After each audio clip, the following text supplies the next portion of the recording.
Hello everybody at home, this is Matt Cooper from the Fight Block doing my version of the picks. Jeremy's has been uploaded already, so I'll be giving my picks for UFC on Fox 5, which is happening this Saturday.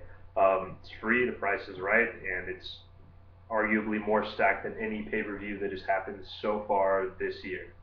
So with that being said, I'm going to give the card a quick breakdown for you guys at home.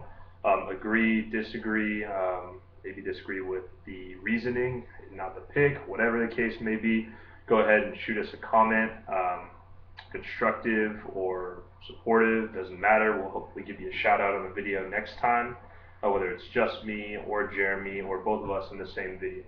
So as always, thanks for watching, really appreciate it, and feedback is always welcome. Without further ado, I'm going to go through the lower tier cards and fights real quick. We have the prelim card on Facebook, the prelim card for the FX, and we have the main card for the FX as well. So for the prelim card on Facebook, we go ahead and take Scott Jorgensen decision. It's hard to bet against the guy, even though he is coming off back-to-back losses. He's fighting a tough customer in John Albert, but I think he'll get the job done. He's more tenacious, more aggressive, and I think that combined with his wrestling is going to win him this one. In the case of Dennis Seaver versus Nam Pham, both guys are gamers. I think Seaver is more skilled than Pham. I think Pham may actually wear him out a little bit early, but I think Seaver kind of regroups and wins the later two rounds for unanimous decision. I think he keeps him at bay with his striking, tags him hard, and tags him often. Moving up the card a little bit, as far as the more notable fights, Rafael Sunkau, Mike Easton. Mike Easton, a Hulk, he's been fairly impressive lately, winning quite a bit, always bringing an intensity rarely seen really in the UFC to each of his fights. I think that he and Rafael are both a great matchup at their respective point in their careers. I think this one could be fight of the night for sure. I'm going to go ahead and go with Mike Easton. I'm going to pick another decision. I see both these guys really bringing it, being a little bit harder for each other to finish, and either way, no matter who wins, I actually think it'll more than likely be a decision. Moving up a little bit, I'm going to go ahead and break down Yves Edwards versus Jeremy Stephens. I think this is a great matchup. Edwards was knocked out by somebody with heavy hands and Sam Stout pretty recently, one of the more brutal knockouts of the year if you haven't seen it. I'd suggest watching that one and checking it out. Definitely going to be on most people's top 10 lists for knockout of the year. You know, Jeremy Stephens is just as much power as Sam Stout for sure. It really just comes down to whose game plan basically is executed more. I would assume that Stephens is going to try to replicate the same success that Sam Stout had and effectively try to cold cock Yves Edwards, because he's got a good chin, but he's been in a lot of wars, taking a lot of hits, so it's not highly unlikely that he would get knocked out. At the same time, Edwards is a great finisher himself, and I think he could just as easily stop Stephens, who is a gamer, but everybody can get put to sleep or submitted at some point or another. So with that being said, I think I'm going to take Stephens in this one. He's a little bit of a safer bet.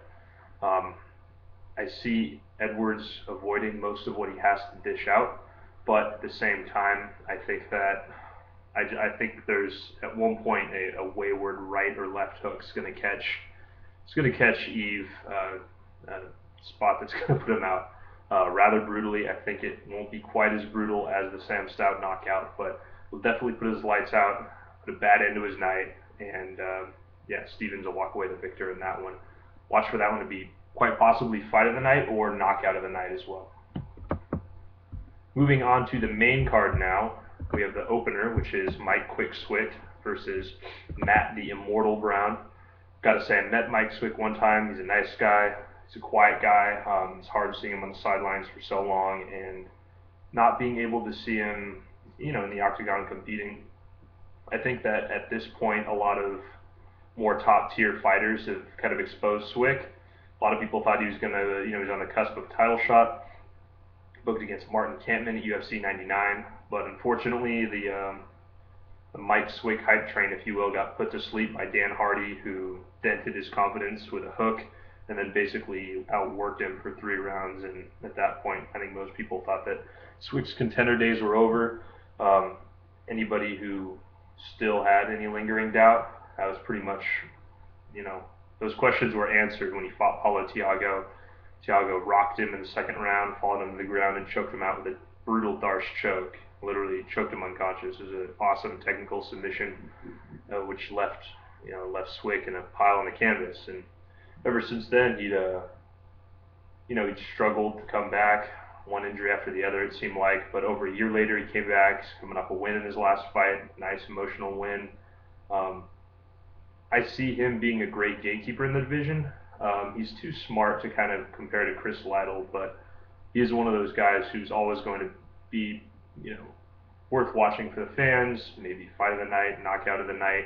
He does have submission prowess as well, so he'll always be a guy that people look forward to seeing. But I don't think he's ever going to be one of those main event guys anymore.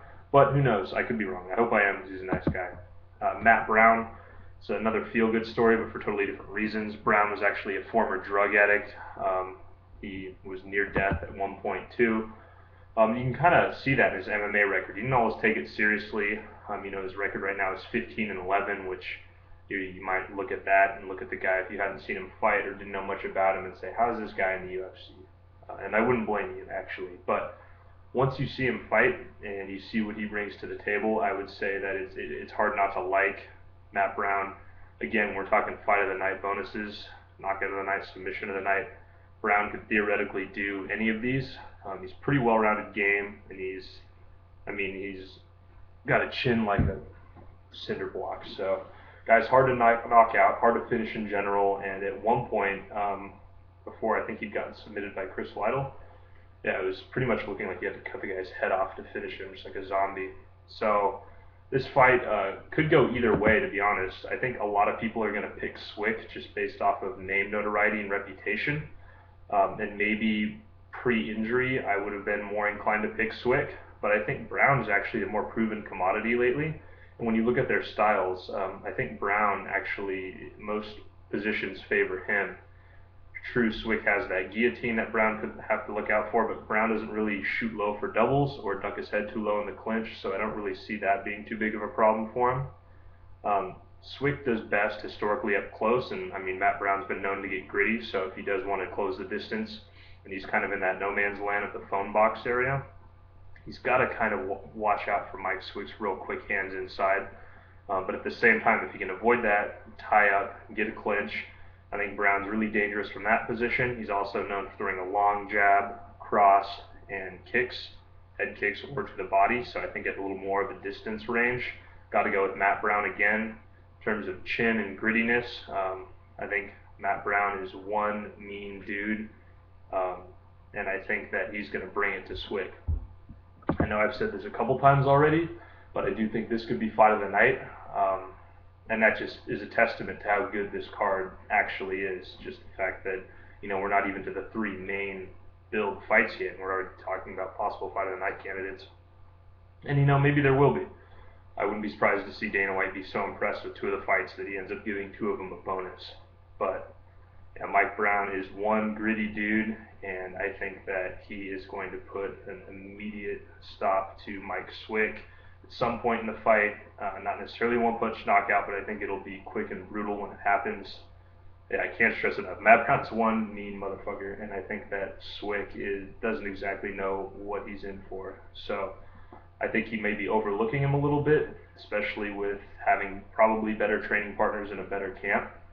But I'm going to have to go Matt Brown, second round, late TKO. Moving forward, we have one of the three main build fights, BJ Penn versus Rory McDonald. Again, a fight that could theoretically be a co-main event of a pay-per-view, or even a fill-in main event if somebody got injured. Again, yet another testament to how truly good this card actually is. It's free, so the price is right, especially if you get to see BJ Penn back in action. There's, a lot who are questioning his motivation, because Penn's always been known as a guy who's coasted on talent and hasn't exactly always trained up to his true potential. I think that's kind of angered him in his elder years, where he knows how good he can be, and he knows how kind of lackluster he can be if he isn't truly on top of his game. Maybe even though he is kind of considered one of the best of all time, he could be considered the best of all time had he kind of took his career more seriously. more often. So, well, I think Penn's days of being the best or in consideration for one of the top pound for pound, they're uh, they're definitely behind him. Let's just say that. I like the guy, but they're behind him. Anytime you really consider retirement and then pop out of it, unless you're Randy Couture, chances are you're not going to be ranked in the top of your division. Um, but with that being said, I do think that Penn still brings a lot to the table, and I think that he could still be ranked in the top 10 if he just picked the division and stuck with it. I think he's actually better suited for 155. I think recently, of the last 5 years, the best times we've seen Penn are when he's been working strength and conditioning with renowned S&C coach Marv Marinovich. I really don't know why he ever went away from him. That was, I think, in my opinion, Penn's best work.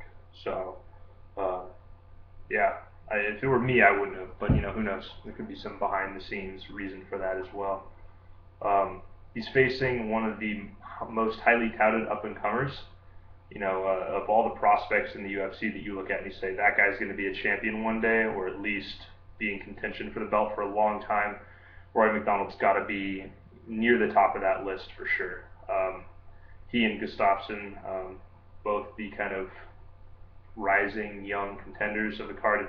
It's really hard to pick one that's going to be better than the other, but Roy's a little more interesting in the capacity that for his training, it's always been 100% well-rounded MMA. He didn't become a Muay Thai stud and then add Jiu-Jitsu into his repertoire. Um, so that's always going to be interesting. He's going to be kind of the first wave of that generation, whereas you see little kids training everything now, and then gradually incorporating sparring into it as they get older, so on and so forth. But those kids are going to be the real killers that we talk about and whatnot in the future, and they're going to make the guys of today, always going to respect him, but they're just going to be that much better.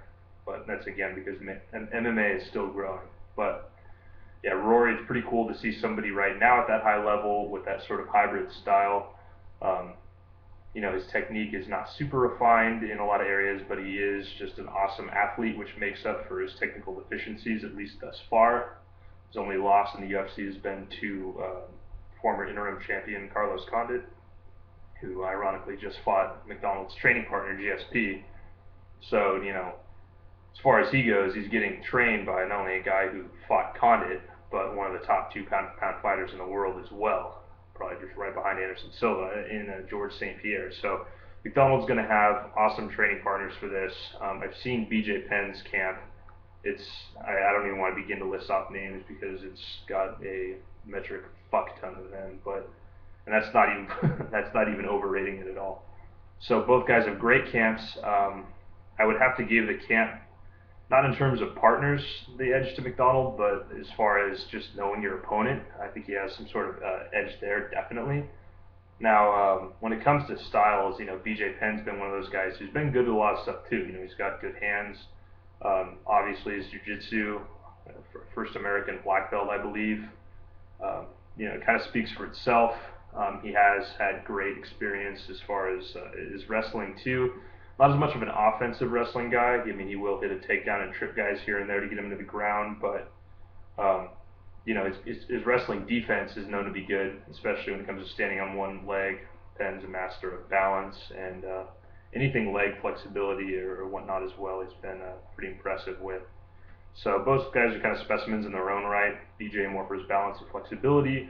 Rory more for his athleticism. I think Rory's hungrier, honestly, and he wants it more. I think Penn still, though, has more of a killer instinct. So I think if this fight ends in a stoppage, it's more likely to be Penn.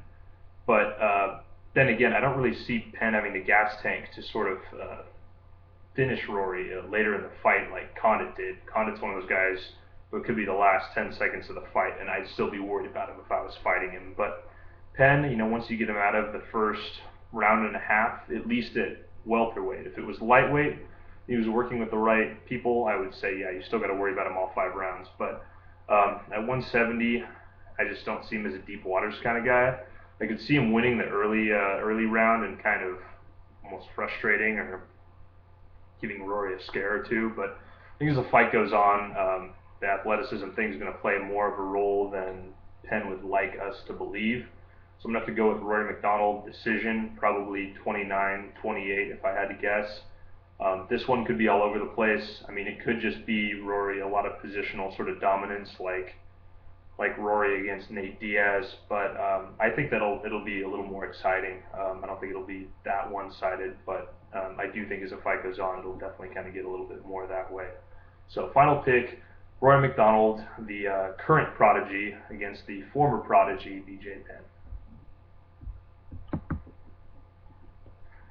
Moving up to the co-main event now. Again, another fight that could easily main event a pay-per-view, or definitely co-main event a pay-per-view. You got Shogun Rua fighting Alexander Gustafsson. So, I've seen a lot of talk comparing Penn and Shogun and how they have a really awesome career behind them, and it could be the end of the line.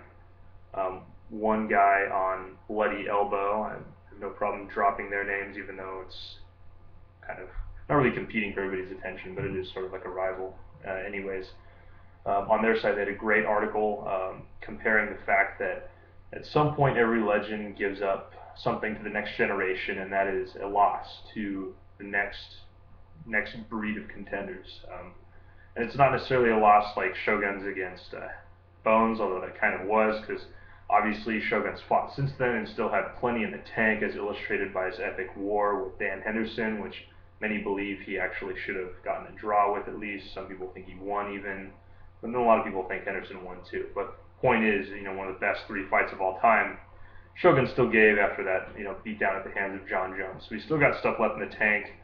His chin is nowhere near deteriorated. In fact, you could argue he has one of the best chins in the sport right now. I would say it's mostly his skills, his mobility, and just comparing him to his old self that kind of makes him look bad now. That's really the only thing. We know how great he can be, so in comparison to that, maybe he isn't quite as impressive. And then with Penn, you have a guy who was basically in retirement for the last year, so that kind of really speaks for itself. Got a bad beat down at the hands of Nate Diaz, but wasn't finished. But basically, the article is insinuating that each of these guys, is more than likely going to concede one brutal finish to some young, hot, touted up-and-comer before they eventually call it quits and before they eventually hang it up for good. It was very interesting, very well written, and these guys may not see that happen in this fight. I don't know that Rory's going to be the one to knock BJ Penn out cold. I could see him TKOing him in a Matt Hughes-like fashion. I don't see him submitting him. I think BJ would literally have to be borderline dead for that to happen, because the jiu-jitsu definitely is better. With Shogun, I think a knockout's a little more likely, and a finish is a little bit more likely, even though I do think, as of right now, Shogun's chin is better than BJ's chin. I think that it's all on the opponent. I think Rory does present a lot of finishing power, but not really the type to put Penn away. But comparing it to this fight, I think Gustafsson does present a lot of finishing power, and his stand-up's definitely, if it's not the best in the division, it's in the top 3. Everybody touts Jones' striking because it's all creative and weird, and the one thing I'll say is Jones is a master of using the gifts that he has, the physical tools, for his advantage. He is, his reach speaks for itself. Biggest reach in UFC, even longest reach in the UFC, even more so than the heavyweights. And I think that that gangly fucker really just knows how to use that, and he's creative. He's accurate, but in terms of technical striking, he really doesn't bring much to the table. He kind of walks and steps off his back foot when he's like walking into situations. His neck's a little bit too high up there for me. If I was a striking coach, if you can get away with it because you're tall, cool. But against a guy like Gustafsson, who's, he has less reach than Jones, but it's not nearly as big of a factor as it is against a compact 6-foot tall guy like Belfort. So I personally think if he wins this fight and he gets a title shot against Johnny Bones Jones with the win, if that fight stays standing and doesn't end up in the clinch or on the floor, I honestly think Gustafsson's really, really easy money if it stays standing, based on his chin and the fact that Bones doesn't like to get hit and a number of other factors. But we're not talking about that fight yet. As you can tell, though, based on the fact that I am talking about that fight, may have already guessed who I'm going to pick to win. I love Shogun. I think that people criticize him too hard because he came back from the knee surgery. He took fights when he probably shouldn't have against Forrest Griffin, and then also against Mark Coleman. Now, even those that are bad fights for Shogun, you look at them, and I mean, especially the Griffin fight, it was really competitive. So we saw what a little bit healthier Shogun could do against Forrest Griffin. Second time they fought, he just torched him brutally. It wasn't even a contest, and that was after Shogun kind of abandoned some of his footwork due to his injuries and whatnot, which I would say is Shogun's biggest difference. It's just his mobility. The guy's never really had high fight IQ, but he has shown a lot more athletic ability and kind of footwork to make up for it. Seems a little flat-footed now. Again, I'm sure that's due to his knee injury, which has really been sort of the nail in the coffin of his career as far as his potential goes. Obviously, we should not talk nail in the coffin yet because he's still getting knockout of the night bonuses. Had a great fight against Brandon Vera, and is very highly respected. He's still, I mean, for crying out loud, he's still in the top 5 of the division, unquestionably. Just because people think that he definitely should have, if he was healthy and on top of everything, beaten Jones, which I most certainly agree with. I think people kind of have a propensity to underrate him and just say he's done. And also, I mean, just because a guy isn't going to be champion anymore, there's no reason why he should retire. I think after Liddell lost to both Rampage and Jardine, everybody had pretty much written him off as a contender. Well, not a contender, but to winning the belt again at least. But then had he just actually retired then, when everybody thought he wasn't going to be champ again, we never would have gotten to see great fights like him against Franklin or him against Rashad or an epic war against Vanderlei. So we would have been robbed of some quality fights, or against Shogun, for instance. But I think it really comes down to health when a fighter should retire, or desire. If they don't want to, they shouldn't. As simple as that. And it's sad to see guys like Ken Shamrock who don't necessarily want to fight anymore, having to just for financial reasons because they're kind of old school. But when in terms of health, I think it's best to go out on your shield like that. So I think that even if Shogun loses this fight, or if Penn loses his, I don't think that they should necessarily retire unless their body tells them that they can't anymore. Which for Shogun, his chin probably won't tell him that, but his knees very well could. So. I'm just glad to see Shogun fighting again for sure. I do think he could win. I do think that if the fight ends via submission, that's more likely it's going to be Shogun as a victor. If it's decision or knockout, I mean, it could be either guy theoretically, depending on how Shogun fights his fight. But I think if it's a decision and it goes the distance, it's more likely to be Gustafsson because he has more finesse, better cardio, I would think. Since Shogun can't really do the same cardio he did when he was younger due to his knee injuries.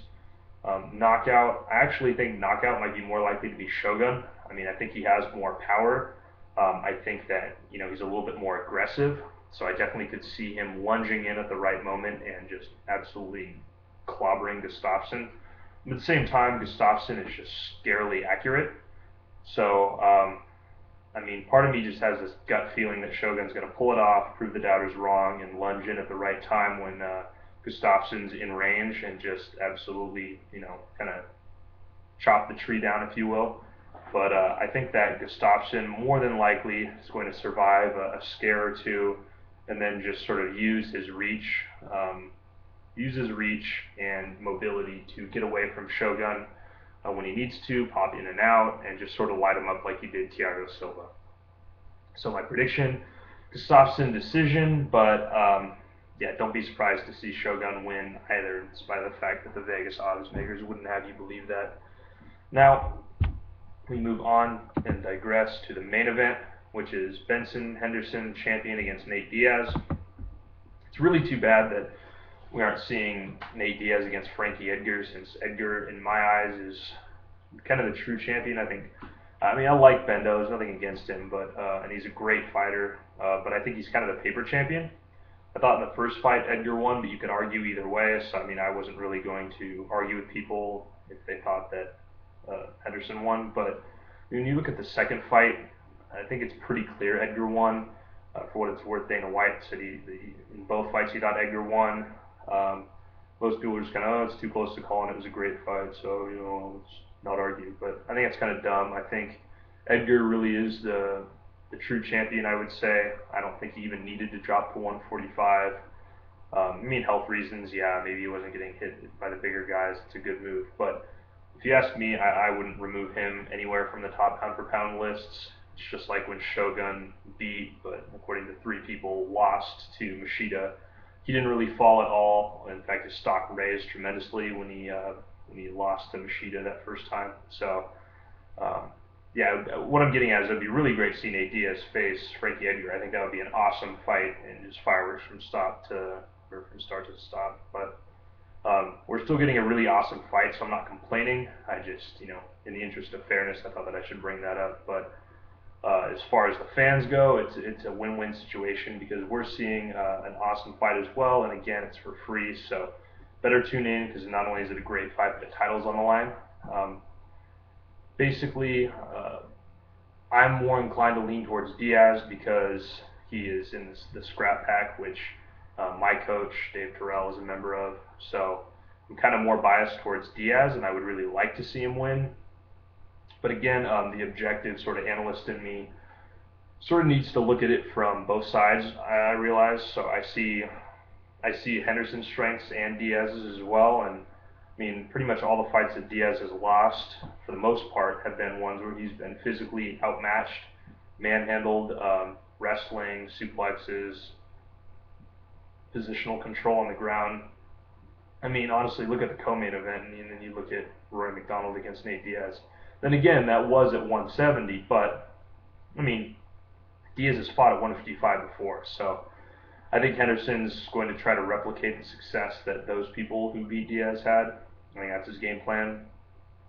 I don't know that he even really has a great option at finishing Diaz. We could just be in for 5 rounds of Henderson trying to control Diaz, but Diaz is savvy enough. I think he's going to there's going to be a lot of scrambles, transitions, exciting stuff.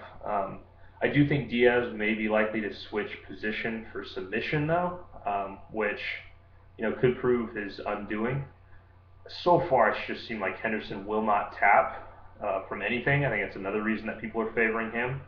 And I also think that not enough people are looking at this fight the way they should be, and that's that it could very well stay standing up. So to stay standing up, I think Henderson's got the speed advantage. He can lunge in and out, but in terms of